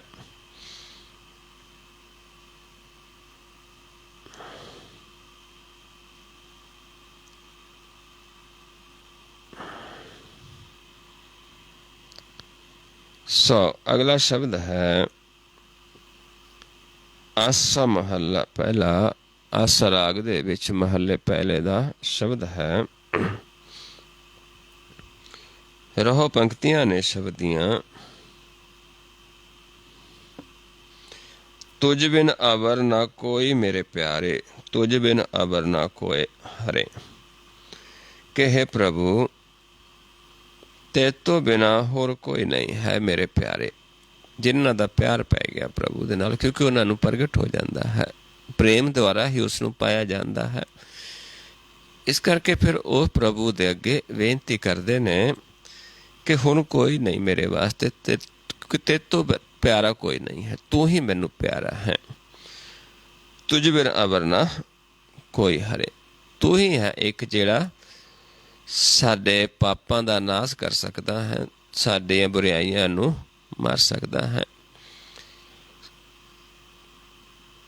ਸਰਬ ਰੰਗੀ ਰੂਪੀ ਤੂੰ ਹੈ, ਜਿਸ ਤਿਸ ਬਖਸ਼ੈ ਜਿਸ ਨਦਰ ਕਰੇ। ਸਾਰੇ ਪਾਸੇ ਤੂੰ ਹੀ ਹੈ, ਤੇ ਤੋਂ ਬਿਨਾਂ ਦੂਜਾ ਹੈ ਹੀ ਕੋਈ ਨਹੀਂ ਹੈ। ਤੇ ਸਾਰੇ ਤੂੰ ਜਿਨ੍ਹਾਂ ਤੇ ਕਿਰਪਾ ਕਰਦਾ ਹੈ ਉਹਨਾਂ ਨੂੰ ਬਖਸ਼ ਦਿੰਦਾ ਹੈ, ਉਹਨਾਂ ਦੇ ਪਾਪਾਂ ਦਾ ਨਾਸ਼ ਕਰ ਦਿੰਦਾ ਹੈ, ਉਹਨਾਂ ਨੂੰ ਪ੍ਰਗਟ ਹੋ ਜਾਂਦਾ ਹੈ।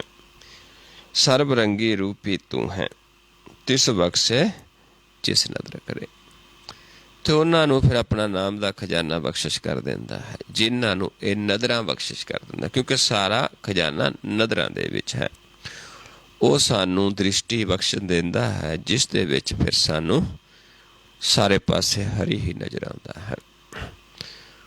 ਕਿਉਂਕਿ ਜਦੋਂ ਤੱਕ ਦ੍ਰਿਸ਼ਟੀ ਨਹੀਂ ਸਾਡੇ ਕੋਲ, ਇਸੇ ਕਰਕੇ ਬਾਣੀ ਵਾਰ-ਵਾਰ ਸੰਸਾਰ ਨੂੰ ਅੰਧਾ ਕਹਿੰਦੀ ਹੈ ਕਿਉਂਕਿ ਉਹ ਦ੍ਰਿਸ਼ਟੀ ਨਹੀਂ ਹੈ ਜਿਸ ਦ੍ਰਿਸ਼ਟੀ ਦੁਆਰਾ ਪ੍ਰਭੂ ਦੇ ਦਰਸ਼ਨ ਹੁੰਦੇ ਨੇ, ਪਰ ਉਹ ਉਹਨਾਂ ਨੂੰ ਬਖਸ਼ਦਾ ਹੈ ਜਿਹੜੇ ਉਸ 'ਤੇ ਵਿਸ਼ਵਾਸ ਕਰਦੇ ਨੇ, ਜਿਹੜੇ ਸਮਝਦੇ ਨੇ ਕਿ ਤੇਰੇ ਤੋਂ ਬਿਨਾਂ ਕੋਈ ਵੀ ਐਸਾ ਨਹੀਂ ਹੈ ਜਿਹੜਾ ਸਾਨੂੰ ਸਾਡੇ ਕੀਤੇ ਕਰਮਾਂ ਨੂੰ ਬਖਸ਼ ਦੇਵੇ ਅਤੇ ਸਾਨੂੰ ਵਡਿਆਈ ਬਖਸ਼ ਦੇਵੇ।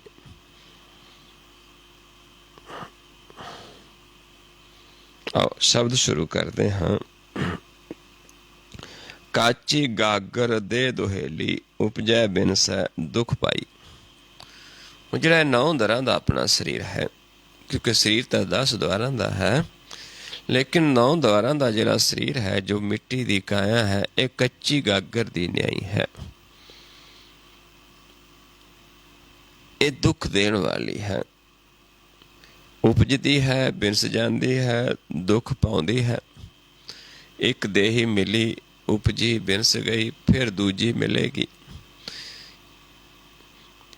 ਇਹ ਜਗ ਸਾਗਰ ਦੁੱਤਰ ਕਿਉਂ ਤਰੀਐ, ਬਿਨ ਹਰ ਗੁਰ ਪਾਰ ਨਾ ਪਾਈ। ਇਹ ਜਿਹੜਾ ਸੰਸਾਰ ਸਾਗਰ ਹੈ, ਜਿੱਥੇ ਵਾਰ-ਵਾਰ 84 ਲੱਖ ਜੂਨਾਂ ਦਾ ਗੇੜ ਚੱਲਦਾ ਹੈ, ਜਿੱਥੇ ਦੇਹ ਉਪਜਦੀ ਹੈ, ਬਿਨਸਦੀ ਹੈ, ਕਾਚੀ ਗਾਗਰ ਹੈ, ਬਣਾਉਂਦਾ ਹੈ, ਘੁਮਿਆਰ ਟੁੱਟ ਜਾਂਦੀ ਹੈ।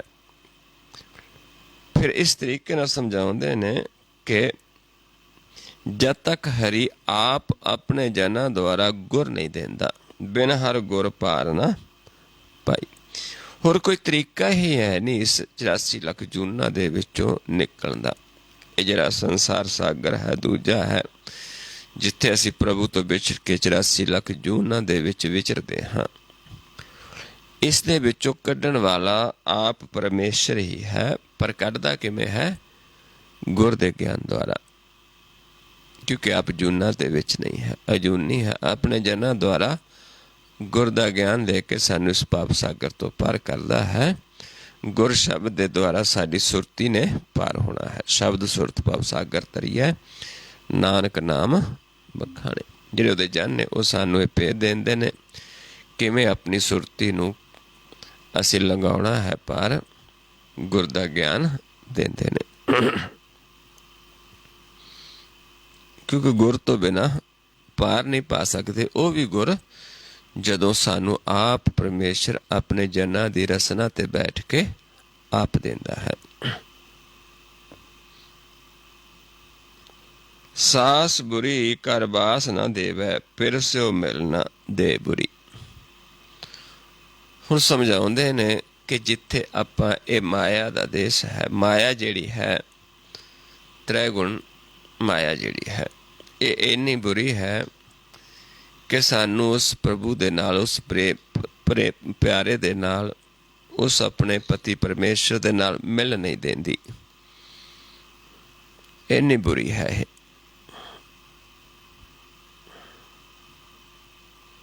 ਸਖੀ ਸਾਜਨੀ ਕੇ ਹੋਂ ਚਰਨ ਸਰੇਵੂ, ਹਰ ਗੁਰ ਕਿਰਪਾ ਤੇ ਨਦਰ ਤਰੀ। ਫਿਰ ਕੀ ਹੋਇਆ ਕਿ ਜਿਹੜਾ ਸਾਡਾ ਸਰੀਰ ਹੈ, ਇਹ ਮਾਇਆ, ਇਹ ਸਾਡੇ ਮਨ ਨੂੰ ਮਿਲ ਨਹੀਂ ਦਿੰਦੀ, ਕਿਉਂਕਿ ਇਹ ਬੁਰੀ ਹੈ। ਇਹ ਨਹੀਂ ਚਾਹੁੰਦੀ ਕਿ ਸਾਡਾ ਪ੍ਰਭੂ ਦੇ ਨਾਲ ਮਿਲਾਪ ਹੋਵੇ। ਫਿਰ ਕਹਿੰਦੇ ਅਸੀਂ ਕੀ ਕੀਤਾ? ਸਖੀ ਸਾਜਨੀ, ਹੋਰ ਜਿਹੜੀਆਂ ਸਖੀਆਂ ਸਾਜਨੀਆਂ ਨੇ ਜਿਨ੍ਹਾਂ ਪ੍ਰਭੂ ਦੇ ਨਾਲ ਮਿਲਾਪ ਕੀਤਾ ਹੈ, ਉਹਨਾਂ ਦੇ ਚਰਨ ਸਰੇਵ, ਉਹਨਾਂ ਦੇ ਬਚਨਾਂ ਨੂੰ ਸੁਣੋ, ਮੰਨੋ। ਚਰਨ ਸਰੇਵ ਨੇ ਕੋਈ ਇਹ ਨਹੀਂ ਕਿ ਉਹਨਾਂ ਦੇ ਪੈਰਾਂ ਨੂੰ ਜਾ ਕੇ ਸੇਵਾ ਕਰਨੀ ਹੈ, ਪੈਰ ਛੂਹਣੇ ਨੇ ਜਾਂ ਪੈਰਾਂ ਨੂੰ ਧੋਣਾ ਹੈ। ਐਸਾ ਨਹੀਂ ਹੈ। ਕਈ ਤਾਂ ਐਸੇ ਨੇ ਕਿ ਪੈਰਾਂ ਨੂੰ ਘੋਲ ਕੇ ਪਾਣੀ ਪਿਲਾ ਦਿੰਦੇ ਨੇ, ਉਸ ਨੂੰ ਚਰਨ ਅੰਮ੍ਰਿਤ ਕਹਿ ਦਿੰਦੇ ਨੇ, ਅਤੇ ਇੱਦਾਂ ਬਹੁਤ ਸਾਰੇ ਲੋਕ ਨੇ। ਪਰ ਇੱਥੇ ਜਿਹੜਾ ਹੈ, ਇੱਥੇ ਬਚਨ ਹੀ ਨੇ ਜਿਹੜੇ ਉਹ ਸਖੀ ਸਾਜਨੀ ਜਿਹੜੀਆਂ ਪ੍ਰਭੂ ਨੂੰ ਮਿਲੀਆਂ ਨੇ, ਉਹਨਾਂ ਦੇ ਬਚਨਾਂ ਨੂੰ ਸੁਣਨਾ, ਉਹਨਾਂ ਦੇ ਬਚਨਾਂ ਨੂੰ ਮੰਨਣਾ, ਉਹਨਾਂ ਦੇ ਬਚਨਾਂ ਨੂੰ ਕਮਾਉਣਾ ਹੀ ਚਰਨ ਸਰੇਵਨੇ ਨੇ। ਸਖੀ ਸਾਜਨੀ ਕੇ ਹੋਂ ਚਰਨ ਸਰੇਵੂ, ਹਰ ਗੁਰ ਕਿਰਪਾ ਤੇ ਨਦਰ ਤਰੀ। ਕਹਿੰਦੇ ਫਿਰ ਹਰੀ ਉਹਨਾਂ ਜਨਾਂ ਦੁਆਰਾ ਗੁਰ ਦੀ ਕਿਰਪਾ ਕਰਦਾ ਹੈ, ਉਹਨਾਂ ਦੁਆਰਾ ਬਚਨ ਦਿੰਦਾ ਹੈ, ਗੁਰ ਦਾ ਗਿਆਨ ਦਿੰਦਾ ਹੈ। ਜਿੱਥੇ ਫਿਰ ਸਾਨੂੰ ਉਹ ਨਦਰ ਪ੍ਰਾਪਤ ਹੋ ਜਾਂਦੀ ਹੈ ਜਿਹਦੇ ਦੁਆਰਾ ਅਸੀਂ ਪਿਆਰੇ ਦੇ ਦਰਸ਼ਨ ਕਰਦੇ ਹਾਂ, ਕਿਉਂਕਿ ਇਹ ਮਾਇਆ ਨਹੀਂ ਮਿਲ ਦਿੰਦੀ, ਇਹ ਸਾਨੂੰ ਵਾਰ-ਵਾਰ ਉਸ ਤੋਂ ਤੋੜਦੀ ਹੈ। ਆਪ ਵਿਚਾਰ ਮਾਰ ਮਨ ਦੇਖਿਆ, ਤਾਂ ਤੁਮ ਸਾ ਮੀਤ ਨਾ ਅਵਰ ਕੋਈ।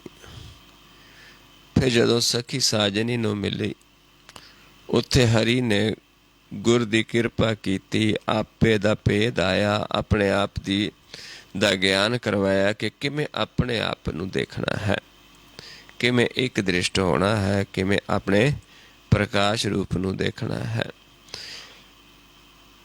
ਜਦ ਆਪਣੇ ਪ੍ਰਕਾਸ਼ ਰੂਪ ਨੂੰ ਗੁਰ ਦੇ ਗਿਆਨ ਦੁਆਰਾ ਮਨ ਨੂੰ ਅਸਥੂਲ ਨੂੰ ਮਾਰ ਕੇ ਪ੍ਰਕਾਸ਼ ਰੂਪ ਨੂੰ ਦੇਖਿਆ, ਫਿਰ ਪਤਾ ਚੱਲਿਆ ਕਿ ਤੇਰੇ ਵਰਗਾ ਤਾਂ ਕੋਈ ਮਿੱਤਰ ਹੀ ਨਹੀਂ ਹੈ।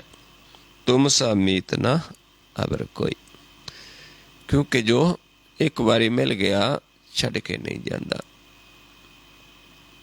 ਐਸਾ ਮਿੱਤਰ ਕੋਈ ਨਹੀਂ ਹੈ। ਜਿਉਂ ਤੂੰ ਰਾਖੈ ਤੇ ਵੀ ਰਹਿਣਾ, ਦੁੱਖ ਸੁੱਖ ਦੇਵੈ ਕਰੈ ਸੋਈ। ਤੇ ਫਿਰ ਉਸ ਪ੍ਰਭੂ ਦੇ ਭਾਣੇ ਦੇ ਵਿੱਚ ਕਿ ਜਿਵੇਂ ਵੀ ਤੂੰ ਰੱਖਦਾ ਹੈ ਉਵੇਂ ਅਸੀਂ ਰਹਿਣਾ ਹੈ, ਦੁੱਖ ਸੁੱਖ ਵੀ ਤੂੰ ਹੀ ਦਿੰਦਾ ਹੈ। ਜੇ ਤੈਨੂੰ ਪਾਉਂਦਾ ਹੈ ਦੁੱਖ ਸੁੱਖ ਦੇਣਾ ਤਾਂ ਵੀ ਸਾਨੂੰ ਮਨਜ਼ੂਰ ਹੈ ਕਿ ਤੇਰੇ ਵਰਗਾ ਅਸੀਂ ਕੋਈ ਹੈ ਹੀ ਨਹੀਂ ਦੂਜਾ, ਕਿਉਂਕਿ ਇਸ ਦੁੱਖਾਂ ਦੇ ਦੇਹੀ ਤੋਂ ਛੁਟਕਾਰਾ ਪਾਉਣਾ ਹੈ। ਕੱਚੀ ਦੇਹੀ ਜਿਹੜੀ ਕਾਚੀ ਗਾਗਰ ਹੈ, ਜਿੱਥੇ ਦੁੱਖ ਪ੍ਰਾਪਤ ਹੁੰਦੇ ਨੇ। ਇਸ ਕਰਕੇ ਜੇ ਕੁਝ ਸਮੇਂ ਵਾਸਤੇ ਸੰਸਾਰਿਕ ਦੁੱਖ ਮਿਲਦੇ ਵੀ ਨੇ, ਉਹ ਵੀ ਦੁੱਖ ਸਾਡੇ ਵਾਸਤੇ ਦਾਰੂ ਬਣ ਜਾਂਦੇ ਨੇ, ਕਿਉਂਕਿ ਆਪ ਹੀ ਦਿੰਦਾ ਹੈ। ਦੁੱਖ ਸੁੱਖ ਦੇਵੈ ਕਰੈ ਸੋਈ, ਤੂੰ ਹੀ ਸਾਨੂੰ ਦੁੱਖ ਦਿੰਦਾ ਹੈ ਤੇ ਤੂੰ ਹੀ ਫਿਰ ਪਰਖ ਕਰਕੇ ਸਾਨੂੰ ਸੁੱਖ ਵੀ ਦੇ ਦਿੰਦਾ ਹੈ, ਕਿਉਂਕਿ ਪਰਖਦਾ ਹੈ। ਪਰ ਜਦੋਂ ਭੇਤ ਆ ਜਾਂਦਾ ਹੈ, ਫਿਰ ਚਾਹੇ ਦੁੱਖ ਦੇਵੇ ਚਾਹੇ ਸੁੱਖ ਦੇਵੇ, ਉਸੇ ਨੂੰ ਆਰਾਧਨਾ ਹੈ। ਜੇ ਸੁੱਖ ਦੇ ਤਾਂ ਤੁਝੇ ਆਰਾਧੀ, ਦੁੱਖ ਵੀ ਤੁਝੇ ਤੇ ਆਈ। ਜੇ ਭੁੱਖ ਦੇ ਤਾਂ ਇਤਿ ਰਾਜਾ, ਦੁੱਖ ਵਿੱਚ ਸੁਖ ਮਨਾਈ। ਆਸਾ ਮਨਸਾ ਦੋ ਵਿਨਾਸ਼ਤ, ਤ੍ਰਹਿ ਗੁਣ ਆਸ ਨਿਰਾਸ ਪਈ। ਆਸਾ ਮਨਸਾ ਦੋਨੋਂ ਦਾ ਨਾਸ ਹੋ ਗਿਆ ਹੈ, ਤ੍ਰੈ ਗੁਣਾਂ ਦੀ ਆਸਾਂ ਤੋਂ ਮਨ ਨਿਰਾਸ਼ ਹੋ ਗਿਆ ਹੈ। ਤੁਰਿਆ ਅਵਸਥਾ ਗੁਰਮੁਖ ਪਾਈ ਹੈ, ਸੰਤ ਸਭਾ ਕੀ ਓਟ ਲਹੀ। ਜਿਹੜੇ ਜੀ ਫਿਰ ਇਹਨਾਂ ਤੋਂ ਨਿਰਲੇਪ ਹੋ ਜਾਂਦੇ ਨੇ, ਆਸਾ ਮਨਸਾ ਦੋਨੋਂ ਵਿੰਸ ਜਾਂਦੀਆਂ ਨੇ, ਤ੍ਰੈ ਗੁਣ ਆਸਥਾ ਤੋਂ ਨਿਰਾਸ਼ ਹੋ ਜਾਂਦਾ ਹੈ, ਉਹ ਫਿਰ ਤੁਰੀ ਅਵਸਥਾ ਹੈ, ਗੁਰਮੁਖ ਪ੍ਰਾਪਤ ਕਰ ਲੈਂਦੇ ਨੇ। ਉਹਨਾਂ ਦਾ ਸੰਗ ਕਰਕੇ ਉਹ ਸਭਾ ਦੀ ਓਟ ਲੈ ਕੇ ਹੀ ਅਸੀਂ ਉਸ ਪ੍ਰਭੂ ਨੂੰ ਮਿਲ ਸਕਦੇ ਹਾਂ, ਇਸ ਭਵ ਸਾਗਰ ਨੂੰ ਤਰ ਸਕਦੇ ਹਾਂ। ਗਿਆਨ ਧਿਆਨ ਸਗਲੇ ਸਭ ਜਪ ਤਪ, ਜਿਸ ਹਰ ਹਿਰਦਾ ਅਲਖ ਆਪੇਵਾ। ਤੇ ਅਸਲੀ ਗਿਆਨ ਧਿਆਨ ਸਾਰੇ ਜਪ ਤਪ ਉਸਦੇ ਪ੍ਰਵਾਨ ਨੇ, ਉਸਦੇ ਹਿਰਦੇ, ਜਿਸ ਦੇ ਹਿਰਦੇ ਵਿੱਚ ਆਪ ਪ੍ਰਭੂ ਬਸ ਜਾਂਦਾ ਹੈ, ਜੋ ਅਲਖ ਹੈ, ਜੋ ਲੇਖੇ ਤੋਂ ਬਾਹਰ ਹੈ, ਜੋ ਅਪੇਵ ਹੈ, ਭੇਖ ਤੋਂ ਬਾਹਰ ਹੈ, ਜੋ ਕਿ ਪ੍ਰਕਾਸ਼ ਰੂਪ ਹੈ, ਜਿਹਦੇ ਹਿਰਦੇ 'ਚ ਵਸ ਗਿਆ ਹੈ। ਨਾਨਕ ਰਾਮ ਨਾਮ ਮਨ ਰਾਤਾ, ਗੁਰਮਤਿ ਪਾਏ ਸਹਿਜ ਸੇਵਾ। ਤੇ ਜਿਹੜਾ ਮਨ ਰਾਮ ਨਾਮ ਦੇ ਵਿੱਚ ਰਤਿਆ ਗਿਆ ਹੈ, ਉਸ ਦੇ ਉੱਤੇ ਜਦੋਂ ਉਸ ਤੋਂ ਅਸੀਂ ਗੁਰ ਦੀ ਮਤ ਪਾਵਾਂਗੇ, ਫਿਰ ਹੀ ਸਾਨੂੰ ਇਹ ਗਿਆਨ ਹੋ ਸਕਦਾ ਹੈ। ਕਿਉਂਕਿ ਉਹ ਸੇਵਾ ਕਿਸ ਦੀ ਕਿੱਥੇ ਕਰਦੇ ਨੇ? ਸਹਿਜ ਦੇ ਵਿੱਚ। ਆਪ ਪ੍ਰਭੂ ਉਹਨਾਂ ਦੇ ਹਿਰਦੇ 'ਚ ਵਸ ਕੇ ਆਪ ਆਪਣਾ ਗਿਆਨ ਕਰਵਾਉਂਦਾ ਹੈ, ਆਪ ਗੁਰ ਦਾ ਖਜ਼ਾਨਾ ਬਖਸ਼ਿਸ਼ ਕਰਦਾ ਹੈ। ਉਹ ਫਿਰ ਸੇਵਾ ਕਿਸ ਦੀ ਕਰਦੇ ਨੇ?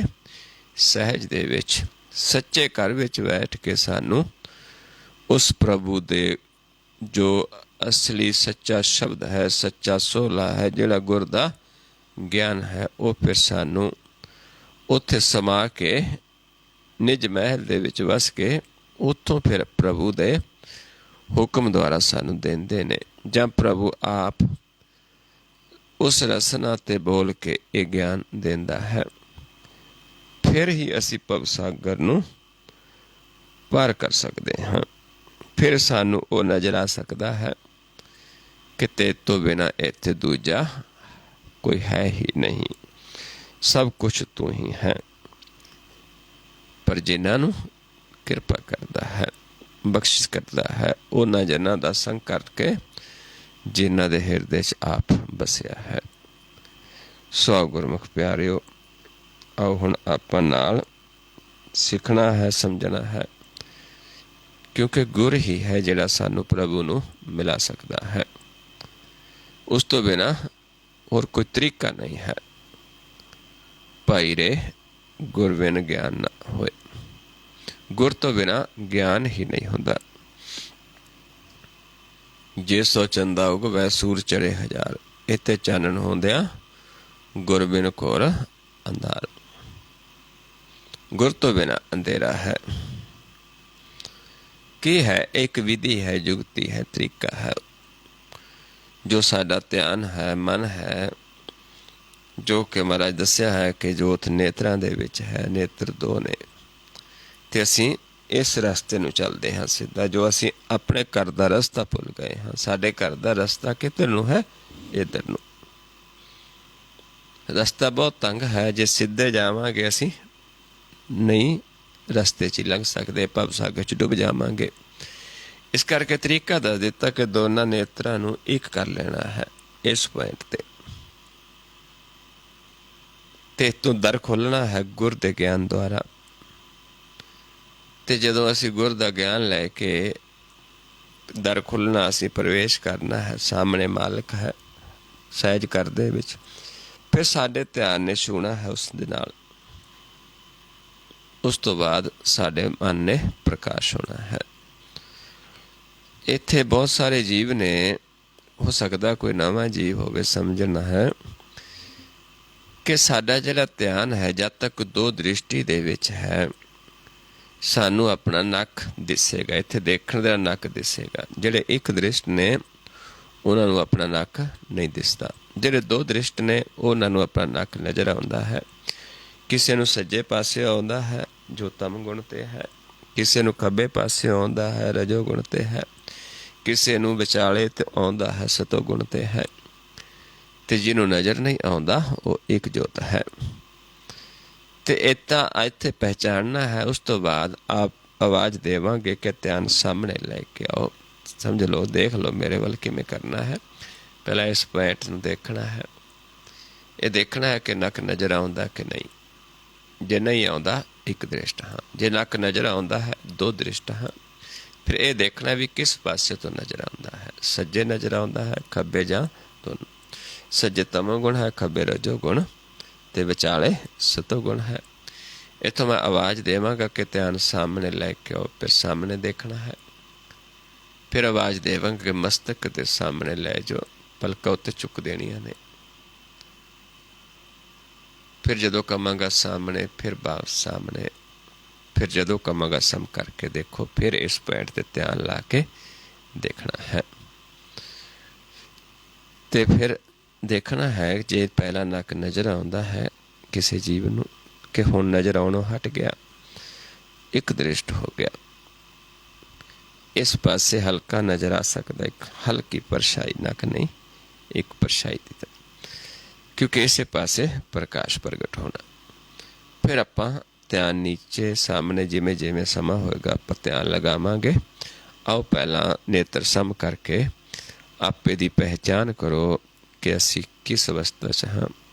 ਜੋ ਪਹਿਲੇ ਜੀਵ ਕਮਾਉਂਦੇ ਨੇ ਉਹ ਆਪਣੇ ਪ੍ਰਕਾਸ਼ ਰੂਪ ਨੂੰ ਦੇਖੋ। ਆਓ ਸਮ ਕਰੋ।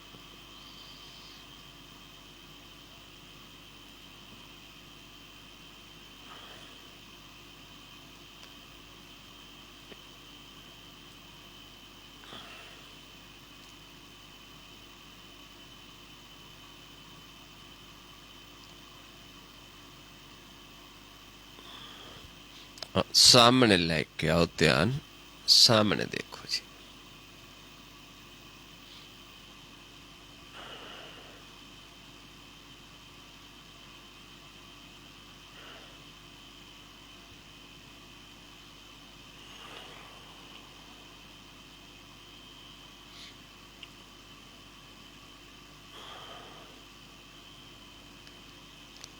ਮਸਤਕ ਦੇ ਸਾਹਮਣੇ ਲੈ ਜੋ ਪਲਕਾਂ ਉੱਤੇ ਚੁੱਕਦਾ।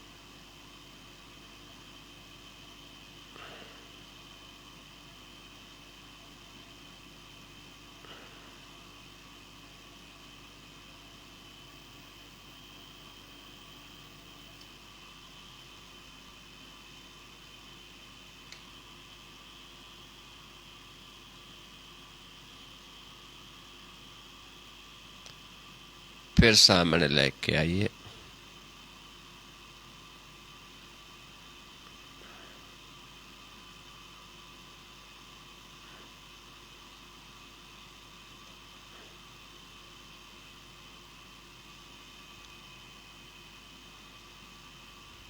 फिर नक ते सम करिए।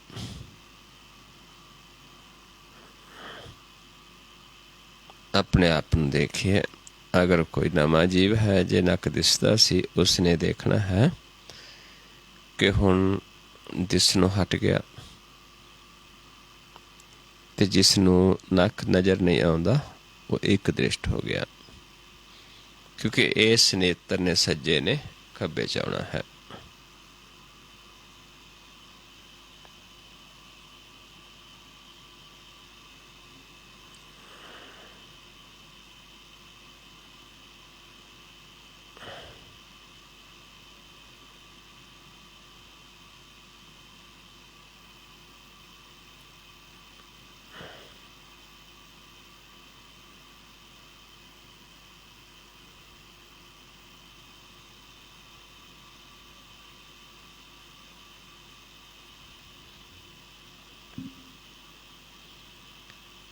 नीचे ले जो ध्यान,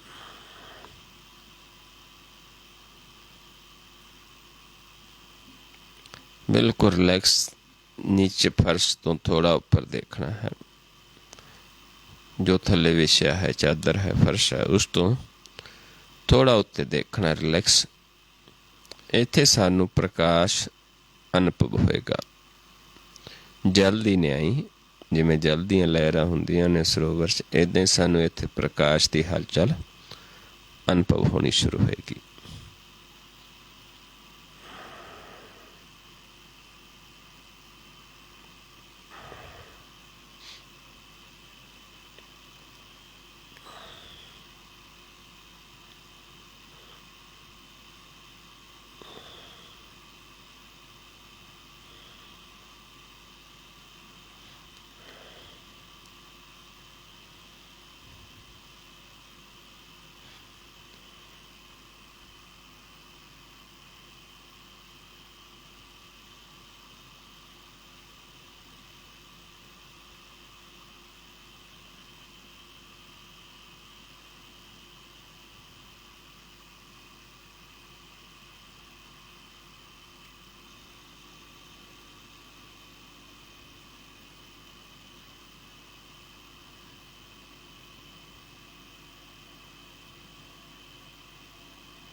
फिर सम करके देखिए अपने आप नू।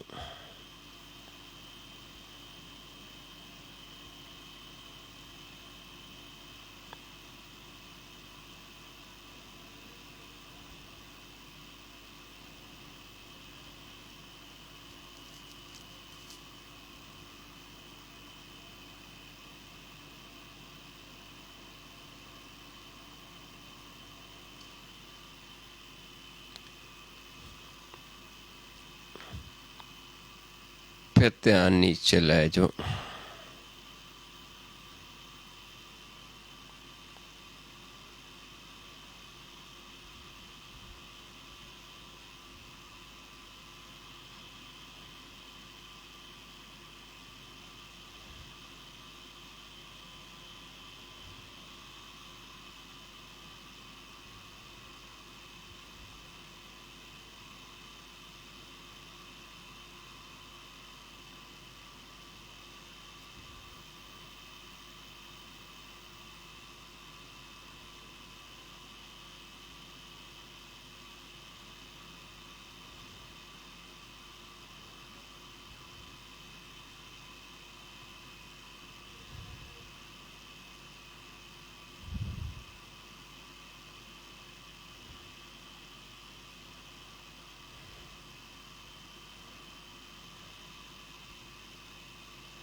और सम करके फिर देखे अपने आप।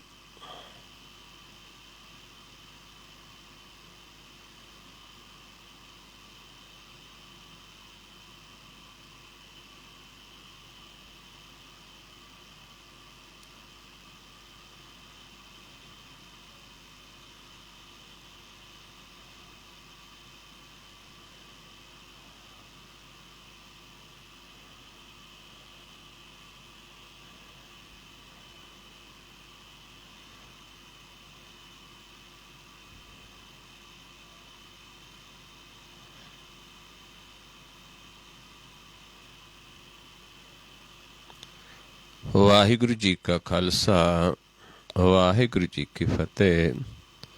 ਸੋ ਗੁਰੂ ਪਿਆਰਿਓ, ਇੱਦਾਂ ਇਹ ਜੁਗਤੀ ਹੈ, ਤਰੀਕਾ ਹੈ ਜਿਹੜੇ ਜੀਵ ਸੁਣ ਕੇ ਮੰਨ ਲੈਂਦੇ ਨੇ, ਉਹਨਾਂ ਨੂੰ ਪ੍ਰਗਟ ਹੋ ਜਾਂਦਾ ਹੈ, ਉਹਨਾਂ ਦਾ ਨਿਜ ਘਰ ਦੇ ਵਿੱਚ ਵਾਸਾ ਹੋ ਜਾਂਦਾ ਹੈ। ਜਿਹੜੇ ਸ਼ੰਕਾ ਕਰਦੇ ਨੇ, ਜਿਨ੍ਹਾਂ ਨੂੰ ਵਿਸ਼ਵਾਸ ਨਹੀਂ ਆਉਂਦਾ, ਤੇ ਇਸ ਮਾਰਗ ਤੇ ਨਹੀਂ ਚੱਲ ਸਕਦੇ, ਕਿਉਂਕਿ ਇੱਥੇ ਆਪਣੀ ਮੱਤ ਛੱਡ ਕੇ ਚੱਲਣਾ ਪੈਂਦਾ ਹੈ, ਇੱਥੇ ਅੰਧੇ ਬਣ ਕੇ ਚੱਲਣਾ ਪੈਂਦਾ ਹੈ, ਤੇ ਪ੍ਰਭੂ ਉਹਨਾਂ ਦਾ ਅੰਧਲਾਪਨ ਦੂਰ ਕਰ ਦਿੰਦਾ ਹੈ।